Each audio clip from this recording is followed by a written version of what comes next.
পৃথিবীতে সেই মেয়েরাই ভাগ্যবতী যে তার নিজের সংসারে পছন্দ অপছন্দ সব কিছু তার নিজের মতো করে করবে এবং তার সংসারে কোনো হুকুমদারি থাকবে না। নিজের মতো করে ছোট হোক আর বড় হোক তার সংসারটাকে আপন করে নেবে এবং সে তার এই ছোট্ট সংসারটারে রাজত্ব মনে করে সেই রাজ্যে সে থাকবে মহারানী হয়ে। আসসালামু আলাইকুম, কেমন আছেন সবাই? আশা রাখছি আল্লাহর অশেষ রহমতে সবাই ভালো আছেন। আমিও আমার পরিবার নিয়ে ভালো আছি আলহামদুলিল্লাহ। দেশ এবং প্রবাস থেকে যারা আমার ভিডিওটি দেখেন, আমার অনেক প্রিয় মানুষ, সবার সুস্বাস্থ্য কামনা করে আজকের ভিডিওটি শুরু করছি। আশা করছি আপনারা লাইক দিয়ে ভিডিওটি দেখবেন। তো প্রথমেই দেখতে পাচ্ছেন এটা হচ্ছে শনিবার সকালবেলার ভিডিও। এই ভিডিওটা করে রেখেছি কারণ আমরা একটা টান সমৃদ্ধি করেছি। আমরা স্কুলে যারা বাবিরা এক জায়গায় বসে থাকি তারা একটা টান সমৃদ্ধি করেছি। সংসারে কিছু টাকা বাঁচিয়ে এভাবেও সঞ্চয় করা যায়। তো মাসে আমরা 10,000 করে টান দেই, মানে 10 জনে মিলে 10,000 1,000 করে। তো এটাও একটা সঞ্চয় মেয়েদের বলতে পারেন। আসলে সংসারে যত টাকা আসে সব তো খরচই হয়ে যায়। পারলে কিছু টাকা বাঁচিয়ে এভাবে সঞ্চয় করবেন, এতে ভালো হবে।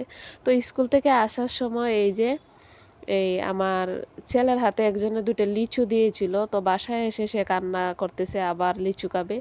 তো আবার গেলাম, গিয়ে লিচু নিয়ে আসলাম আমার ছেলের জন্য। এসে তাড়াতাড়ি ওদেরকে লিচু দিয়ে রান্না বসিয়ে দিলাম। আদিবার বউ পিসে আছেন আর আমার ভাইও খেতে আসবে দুপুরে, তাড়াতাড়ি রান্নাটা করতে হবে। আর ওইদিকে একবার স্কুলে গিয়েছি, আবার গিয়ে লিচু এনেছি, তো আমার মাথাটা খুব ধরেছে, ভাবলাম এক কাপ চা খেয়ে নেই। তো এই জন্য একদিকে রান্না বসিয়েছি আর একদিকে কাটাকুটি করতেছি, আর এক সুন্দর করে এক কাপ চা বানিয়ে নিলাম। তো কাজের ফাঁকে আমি চাটা খেয়ে নিলাম। এই চাটা খেয়ে মনে হলো যে আমি অমৃত খেয়েছি, আমার এত ভালো লেগেছে এই চাটা খেয়ে।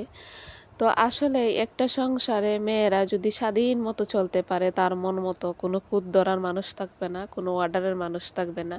আলহামদুলিল্লাহ, আমি আমার সংসারের শুরু থেকেই কেউ আমার কাজে কোনোদিন বাধা দেয়নি। যখন আমার নানি শাশুড়ি ছিলেন তখনও দেননি, আর এখন তো উনি নেই।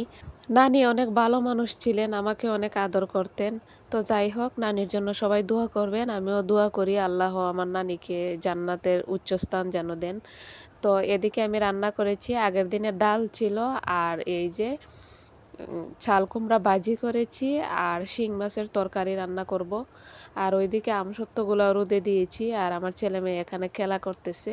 শিং মাছ দিয়ে ঝোল রান্না করেছি, আর আগের দিনের কিছু গরুর মাংসের তরকারিও আছে। তো দুপুরের রান্না কমপ্লিট, রান্না বাড়া এবং বাসার সব কাজ শেষ, বাচ্চাদেরকে খাওয়ানোও শেষ। এখন আদিবার আব্বু আসার সময় হয়ে গেছে, ওনার জন্য এক গ্লাস লেবুর শরবত বানিয়ে রেখেছি, আর কিছু লিচু সিলে তারপর রেখেছি। এসে শরবত খেয়েছেন, খেয়ে বলেন যে রোদের মধ্যে শরবতটা অনেক ভালো লেগেছে, আর লিচুও খেলেন, তারপর ভাত খেলেন।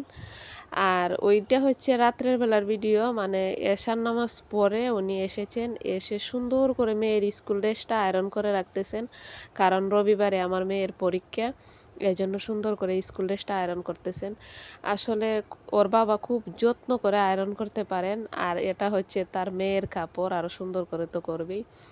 তো মেয়ের স্কুল ড্রেস সুন্দর করে আয়রন করে তারপর এই যে আইডি কার্ড, হার্ডবোর্ড, তারপর পেন্সিল বক্স সব কিছু রেডি করে রেখেছেন সুন্দর করে, আর বলতেছেন যে আম্মু ভালো করে পরীক্ষা দিও, তোমাকে নিয়ে আব্বুর অনেক স্বপ্ন। আর এই যে সব কিছু রেডি করে রেখেছেন, আমি আবার দেখতেছি। বারবার মেয়ের কপালে চুমু দিচ্ছিলেন আর বলতেছিলেন, আম্মু সকালে তো আব্বু অফিসে চলে যাব, তুমি ভালো করে পরীক্ষাটা দিও, তোমার আম্মুর কথা শূন্য।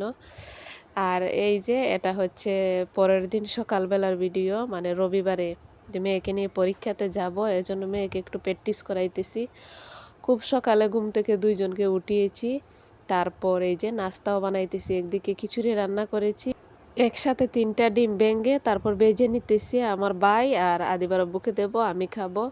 আর এই বাসন উসনও ধোয়া শেষ, আর এখন মেয়েকে একটা ডিম খাওয়াইয়ে দেবো, ও লিখতেছে। তো আমার মেয়েটা মাশাল্লাহ বলে দিলে অনেক কিছুই লিখতে পারে। দোয়া করবেন সবাই আমার মেয়ের জন্য, আমার মেয়ের পরীক্ষাটার জন্য ভালো হয়, ওর জীবনের প্রথম পরীক্ষা। ছোট্ট মানুষ, ও তো আর কোনোদিন পরীক্ষাও দেয়নি। তো যখন আমার দাদা মারা গিয়েছিলেন তখন তো বাড়িতে চলে গিয়েছিলাম, তো ওর একটা মাসিক পরীক্ষা নেওয়া হয়েছিল, তখন তো ও ছিল না।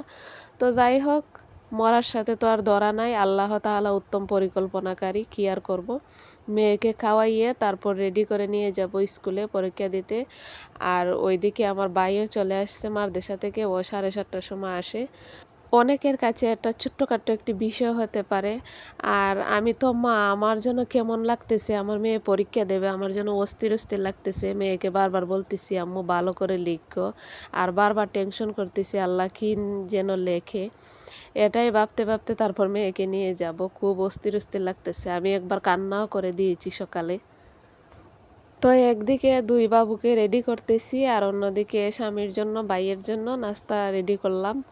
তো ডিমটা উল্টে পাল্টে সুন্দর করে ভেজে নিয়েছি, আর কিছু সালাদও কেটে নিয়েছি। এখন একটা ভর্তা বানাবো, কাঁচামরিচ, তারপর টমেটো, বেগুন আর শুকনো মরিচ দিয়ে সুন্দর করে একটা ভর্তা বানিয়ে নেব। ভাবছিলাম যে বেগুন ভাজি করব খিচুড়ির সাথে, তো আবার ভাবলাম যে ভর্তাই বানিয়ে নেই।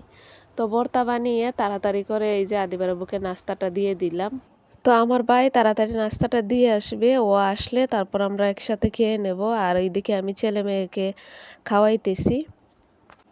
তো আমার ভিডিওর মধ্যে অনেক ভুল ত্রুটি আছে, সবাই ক্ষমা সুন্দর দৃষ্টিতে দেখবেন এবং আপনাদের মূল্যবান মতামত জানাবেন। আর অনেকে ভিডিওটা দেখেন ঠিকই, কিন্তু লাইক করেন না।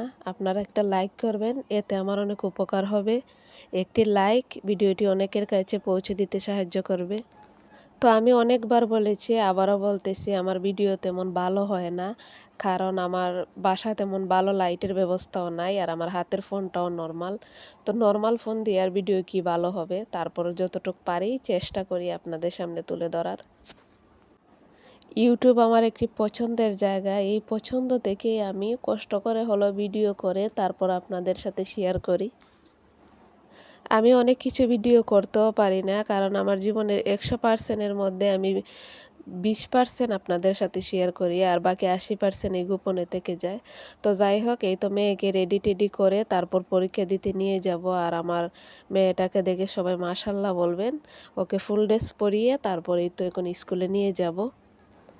আদিবার আব্বুর যখন এ শিফট থাকে তখন আমরা সবারই কষ্ট হয় একটু একটু।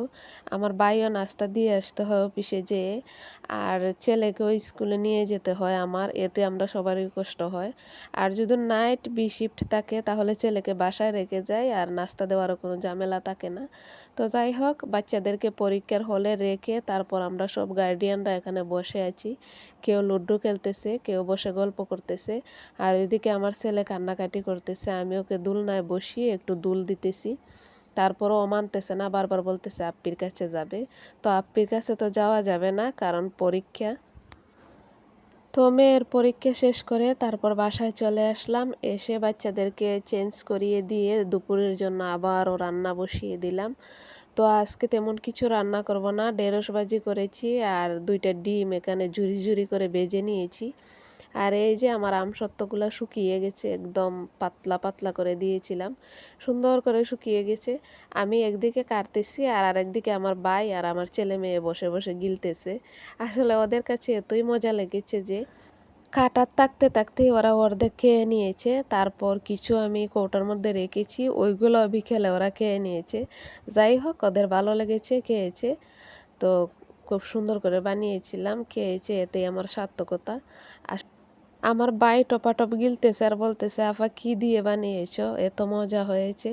তো ওর ওই কথা শুনে ওকে আমি বারবার দিতেছি, আর ও গিলতেছে।